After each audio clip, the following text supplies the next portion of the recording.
આપ જોઈ રહ્યા છો ન્યૂઝ 7 ઇન્ડિયા। ભરૂચ જિલ્લાના ઝઘડા તાલુકાના રાજપાડી 4 રસ્તા ખાતે કોંગ્રેસ દ્વારા જનમંચ કાર્યક્રમનું આયોજન કરાયું। કાર્યક્રમમાં ગુજરાત પ્રદેશ કોંગ્રેસના વિરોધ પક્ષના નેતા અમિત ચાવડા ઉપસ્થિત રહ્યા હતા અને અમિત ચાવડા દ્વારા રાજપાડી 4 રસ્તા સ્થિત ભગવાન બિરસા મુંડાની પ્રતિમાને ફૂલહાર કરી કાર્યક્રમની શરૂઆત કરવામાં આવી હતી।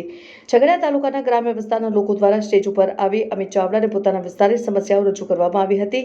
પોતાના પ્રશ્નો સાંભળ્યા બાદ અમિતભાઈ ચાવડા દ્વારા સરકાર પર પ્રહાર કરતા રોડ રસ્તા અને વિવિધ મુદ્દાઓ પર ગુજરાત સરકારનો શાબ્દિક ઘેરાવ કર્યો હતો અને જણાવ્યું હતું કે લોકો દ્વારા પોતાના વિસ્તારની સમસ્યાઓ રજૂ કરવામાં આવી છે, એ સરકાર સુધી પહોંચવી તેનું નિરાકરણ લાવવાના પ્રયત્નો કરવામાં આવશે। આ કાર્યક્રમમાં ભરૂચ જિલ્લા કોંગ્રેસ પ્રમુખ રાજેન્દ્રસિંહ રાણા, ઝઘડા તાલુકા કોંગ્રેસ પ્રમુખ ધનરાજ વસાવા, પીડી વસાવા, ભરૂચ જિલ્લા કોંગ્રેસના પરિમલસિંહ રાણા, સંદીપ માંગરોલા, શેરખાન પઠાણ, યુનુસ અમદાવાદી, કાશ્મીરાબેન જેવા વિવિધ હોદ્દેદારો અને કાર્યકરો ઉપસ્થિત રહ્યા હતા।